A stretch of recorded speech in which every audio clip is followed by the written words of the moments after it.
my name is Matt. I'm watching Naruto Shippuden for the first time. Here are my thoughts on episodes 87 to 90. 87. Team 10 and their reinforcements are still trying to fight Kakuzu and Hidan. Naruto and Yamato work together to make a hurricane. Sai, Sakura, and the dog Paku head over to help Shikamaru. It's really cool seeing all of these people working together again. They've all grown up so much. They're talking about Naruto's new jutsu, and it only works about half the time. Shikamaru's fighting Hidan. He's thinking about something called the Will of Fire, an uncompromising desire to protect the village. This ends up being a really big thing for Shikamaru. He's fighting Hidan. Hidan thinks that he's run out of chakra, but he hasn't. This is a move that Shikamaru has pulled before. It's so smart, and it's really good to see it working on Hidan. He pushes Hidan over to this trap that he laid a long time ago. So Shikamaru's been planning this all along. That's your grave you're hanging over, which is so good. As Hidan is dying, Shikamaru sees a vision of Asuma kind of passing the torch, the Will of the Fire. Shikamaru uses Asuma's lighter to throw it onto Hidan to cause a big explosion. Back with Kakuzu. Naruto is trying his Wind Rasengan. Flashback to when he was training with Kakashi. Kakashi saw the 4th Hokage, like as a spirit almost. Episode 88. Naruto is doing the Wind Style Rasen Shuriken. Him and his 3 shadow clones are heading over to Kakuzu. This is his beast to get the shadow clones vulnerable to Naruto's attack. The Shuriken blows out. Frontal attack. In order to get close, Naruto needs diversion. So burns out after only a few seconds. Very particular power. Naruto knows that he has to defeat Kakuzu on his own, still thinking about getting closer to Sasuke. Back with Shikamaru, he tells Hidan,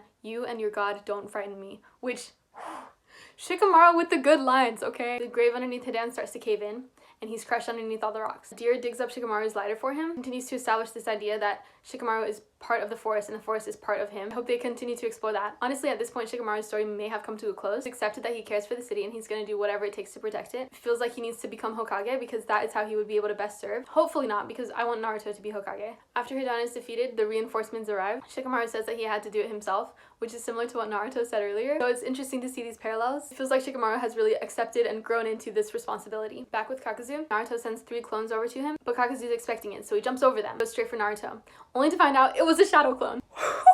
3 divergent shadow clones are coming back. It's a Wind Style Rasen Shuriken. An insane amount of power. Like a big thunderstorm. There's all these like needles going into his body. He's like bleeding out. A huge amount of destructive power. It creates this huge pit. 89. Both the bad guys have been defeated. Naruto says, "Don't compare me to Shikamaru," which is interesting. I don't know why he would care. Naruto is thinking ahead in a similar way that Shikamaru was. How Naruto is the reason Sasuke is so driven. They're heading back to the Leaf Village. This whole episode feels like an exhale. It feels like this big long battle has been going on. They defeated the bad guys and they're heading home. It feels so good. They were victorious. Naruto's wound is bad. Tsunade sends him to the hospital and tells everybody else to take a couple of days off. Kurenai, Asuma's girlfriend, is pregnant. Shikamaru talks to her for a second. It's revealed what Asuma said the king is. Children who carry the future of the leaf on their shoulder. Thinking about that gives me chills. So sweet. Shikamaru is realizing that he is part of this long line responsible for making sure that the Leaf Village continues. And he's just accepting the weight of this responsibility, that it's the future of the leaf that matters the most. Just such a good way to turn Shikamaru into a mentor figure. I really hope that we get to see him more in the future. And then there's a flash to Sasuke using electricity on these rocks in this cave. Orochimaru is talking to Kabuto, saying they took advantage of Naruto's team in order to kill more Akatsuki. It feels like Orochimaru, Kabuto, and Sasuke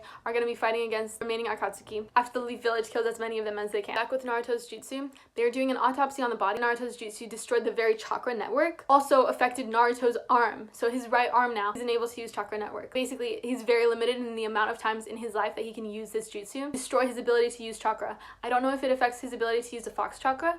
I imagine it's the same pathways for both chakras. If he uses it a few more times, he'll be completely powerless. Would destroy Naruto, more like a poison than a physical trauma. Nai says, "Don't let Naruto use the Rasen Shuriken ever again." That must be foreshadowing. I don't know how they're gonna do it, but I feel like Naruto's gonna end up losing all of his chakra. Basically have to decide what's worth more, the thing that he's trying to fight or his chakra, and there's gonna come a time when it's more important that the thing that he's trying to fight dies. I think Naruto's eventually gonna decide to sacrifice his chakra power. I really don't want that to happen. What could be worth losing in your chakra network?